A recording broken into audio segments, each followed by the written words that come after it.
Edo State government yesterday said plans have reached a feverish stage to establish forestry protection force to fight banditry across the state forest reserves, which have illegally converted as bases for the kidnap and other nefarious activities. Governor Godwin Obaseki revealed this while flagging off 10 million tree planting program at Upper Sakpongba Forest Reserve in Orionwa local government area of Edo State. He said the initiative would help to keep the forest and our land safe by ensuring that bandits cannot use the forest as bases to foster criminality with the support of forest guards, security agencies, Edo State Vigilante Network. According to him, along with our forest regeneration drive, we also want to keep our forest and our land safe. With your support and all other security agencies in the state, will be re-establishing a forestry protection force to ensure that bandits cannot use our forest as bases to foster criminality.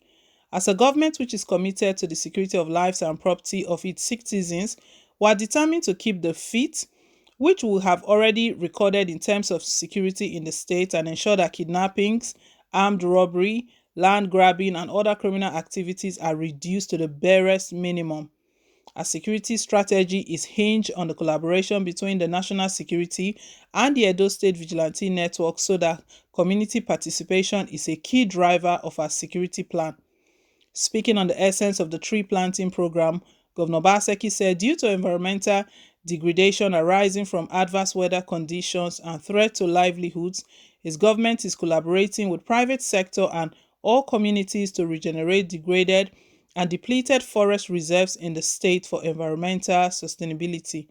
The governor said discussions are ongoing to establish Bendel Commission, which will help to foster mutual cooperation, collaboration on economic security, cultural, and environmental matters between Edo and Delta states. He recalled the history of the creation of Edo State and highlighted his economic intervention plan towards repositioning the state's civil and public services on the path of greatness, including Edo Best Program and Edo Jobs. We must balance environmental sustainability with livelihood and quickly reclaim our expansive forest land for the present and future generation. We are therefore commencing discussions to establish Benden Commission. This commission will foster mutual cooperation, collaboration on economic security, cultural, and environmental matters between Edo and Delta states, he said. Obaseki, who described coronavirus pandemic, otherwise known as one of the greatest threats to the nation's history due to global health toll, appealed to the residents of the state inoculate themselves against COVID-19 vaccine in order to attain herd immunity against the deadly virus. We have contributed to invest in our youth through various programs spearheaded by the Edo Skills and Development Agency and Edo Jobs, which have given birth to numerous enterprises in Edo Production Hub, to the Edo Tech Hub and Edo Creative Hub. In the next few decades, Edo State will become a tech hub in Nigeria as we create more partnership to tons of young people as complement software developers and tech solution providers. Although some of the challenges that beset us today may be different from the ones that beset our forebearers, however, concerted and sustained efforts to overcome diversity is very much assured. In the face of difficulty, we remain bold, decisive, and united as these values have always guaranteed our survival, advancement, and triumph, according to him. Earlier in a remark, the chairperson Edo at 30 program, Mrs. Julie Odige Oyegu, described the tree planting as a mark of a glorious future and significant. She commended Governor Godwin Obaseki for prioritizing the welfare of the people and for helping to preserve nature. This is one of the way Governor Godwin Obaseki's administration is contributing to put an end to the attack of Fulani herdsmen on innocent farmers. Farming is something we cannot do without, despite the fact that we still import some agricultural products, but we are still into farming. We can't take our hands off the farm. And if these Fulani herdsmen have occupied all our farmland, they've taken over all our farms, what are we left with? and that is like the source of livelihood for a lot of persons. We know that the southern governors reached a resolution to put an end to open grazing. So there's an anti-open grazing law that is about to be established very soon. They agreed. They rose from that meeting that September 1st is the deadline for all of the southern governors to put out that law. Obaseki, in addition to that law, so this it's a beautiful one. This is really brilliant. Whereas we're seeing that other governors are trying to betray the resolution that was reached, Obaseki is even taking it another step further. What he's just done right now is that he's established forestry protection to tackle banditry.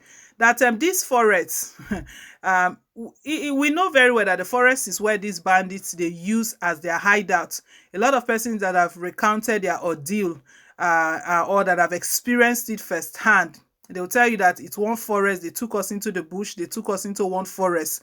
Those forests, and they are not manned by anyone. No one is guarding them. No one oversees those forests. That is why they can decide to use forests as their hideout to kidnap victims. Imagine if the forests are properly looked into. They will not have any other place where to carry out all of these activities. Obaseki is stating that an end has to come to this. So in line with all of that, what he has just launched right now is that is the planting of 10 million trees, planting 10 million trees. And this program is at the Upper Sakmogba Forest Reserve in Orion local government area of the state. To him, he believes that this initiative would help to keep the forest and our land safe by ensuring that bandits cannot use the forest as their basis to foster criminality. Bandits will not have access to it anymore when they know very well that these forests are being guarded. And we know recently Obaseki just launched the Edo State Vigilante Network with their vehicles, motorcycles, and even bulletproof vests. It's very ready. Insecurity has to leave our land. We have to be safe, because making Edo great again, which is his mandate, regardless of anything he brings, any initiative, and whatever he does in the state, if the state is not secure, those things will not mean anything, because people can't even come out of their houses. People will be so scared to even move from point A to point B. So this is a brilliant one. We commend the governor for taking this step, in addition to even the ban on the open grazing. Yes, my people, let's hear your take down below in the comment section. Thank you once again for staying tuned. Please don't forget to give us a thumbs up, click on the like button. If it's your first time, please hit on the subscribe button. God bless you. Till I come your way again with more updates. Bye.